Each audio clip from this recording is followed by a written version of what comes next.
the cyber world. I am the mysterious hacker profile. Codes are my weapons. Exploring. Assalamualaikum warahmatullahi wabarakatuh. Perkenalkan, nama saya Muhammad Diaul Haq. Saya mahasiswa Prodi Ilmu Politik. Pada video ini saya akan mempresentasikan rangkuman materi mata kuliah keamanan cyber. Baik, video ini akan menjelaskan sedikit banyak tentang definisi dan nilai ekonomi keamanan cyber, politik tata kelola keamanan cyber, kompleksitas ancaman, serta keterkaitan dengan infrastruktur kritis dan evolusi keamanan cyber. Baik, di pembahasan awal yaitu saya akan membahas tentang politik keamanan cyber. Adalah bidang yang membahas hubungan antara teknologi digital, kekuasaan negara, keamanan nasional, kepentingan ekonomi, dan hubungan internasional. Isu ini tidak hanya berbicara tentang virus komputer atau peretasan, tetapi juga tentang bagaimana negara mengatur ruang digital, melindungi data dan sistem penting, serta merespon ancaman yang bisa berdampak pada stabilitas politik dan ekonomi. Dalam konteks ini, keamanan cyber menjadi semakin penting karena ketergantungan masyarakat terhadap pelayanan digital terus meningkat, sementara ancaman juga berkembang semakin cepat dan kompleks. Dari sisi definisi dan nilai ekonomi, keamanan cyber dapat dipahami sebagai upaya melindungi sistem, jaringan, dan data dari gangguan, serangan atau penyalahgunaan. Nilai ekonominya sangat besar karena keamanan cyber menjaga kepercayaan publik, kelancaran bisnis, stabilitas digital, dan daya saing nasional. Jika keamanan cyber lemah, kerugian yang ditimbul tidak hanya berupa kebocoran data, tetapi juga gangguan operasional, kerusakan reputasi, dan biaya pemulihan yang sangat tinggi. Yang selanjutnya yaitu pada topik politik tata kelola keamanan cyber. Saya memahami bahwa isu ini berkaitan dengan bagaimana negara membangun aturan, lembaga, dan koordinasi untuk mengelola ancaman digital di Indonesia. BSSN berperan penting dalam menyusun strategi keamanan cyber nasional, yaitu dengan memperkuat ketahanan cyber, keamanan layanan publik, penegakan hukum cyber, dan budaya keamanan cyber. Bahwasanya ini menunjukkan keamanan cyber bukan hanya urusan teknis, tetapi juga urusan kebijakan publik dan tata kelola negara.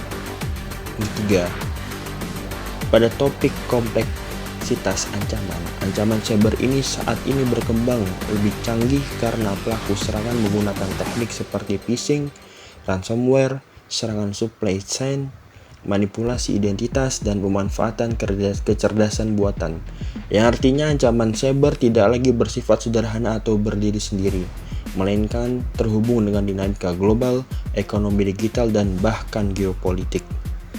Yang keempat, mengenai keterkaitan dengan infrastruktur kritis, saya melihat bahwa sektor-sektor seperti energi, kesehatan, transportasi, telekomunikasi, dan keuangan sangat rentan karena menjadi fondasi kehidupan modern. Jika salah satu sektor ini terganggu, dampaknya bisa berantai ke sektor lain dan menimbulkan krisis yang lebih luas. Karena perlindungan infrastruktur kritis menjadi bagian inti dari keamanan cyber.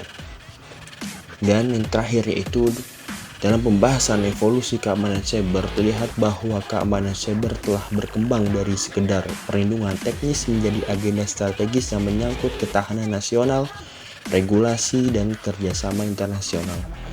Kerangka kerja seperti NIST, CFF 2.0 menunjukkan bahwa keamanan cyber modern menuntut fungsi-fungsi seperti government, identify, protect, detect, respond, dan recover.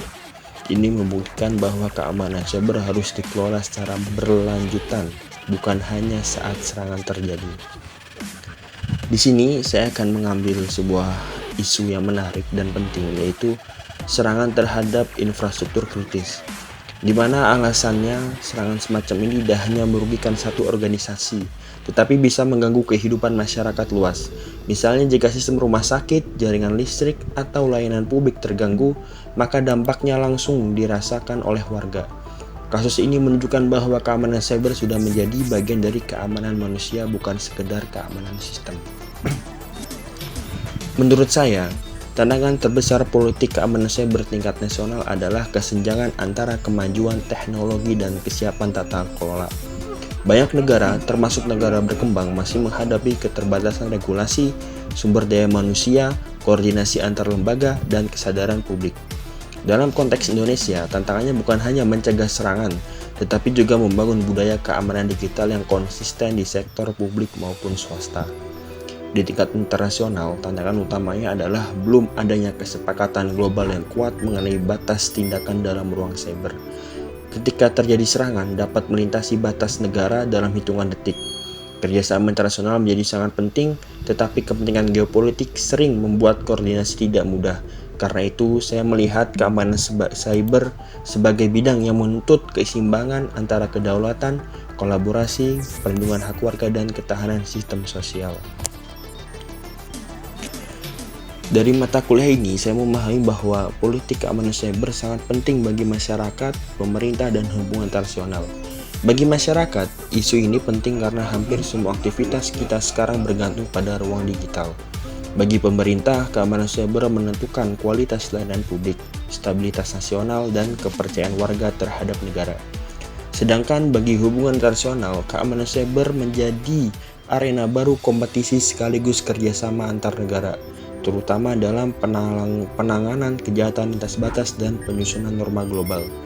Bagi saya pribadi, tantangan terbesar adalah membangun kesadaran bahwa keamanan cyber tidak bisa diserahkan hanya kepada ahli teknologi. Akan tetapi semua pihak termasuk pengguna biasa harus memahami pentingnya perilaku digital yang aman. Di sisi lain, negara juga harus mampu menyeimbangkan perlindungan keamanan dengan penghormatan terhadap hak privasi dan kebebasan sipil. Baik, dapat disimpulkan bahwasanya politik keamanan cyber merupakan bidang yang sangat relevan dalam kehidupan modern karena menyangkut kekuasaan, keamanan ekonomi, dan hubungan internasional. Baik, mungkin sedikit banyak tentang penjelasan saya bisa dipahami oleh teman-teman sekalian. Terima kasih atas waktu dan perhatiannya. Wassalamualaikum warahmatullahi wabarakatuh.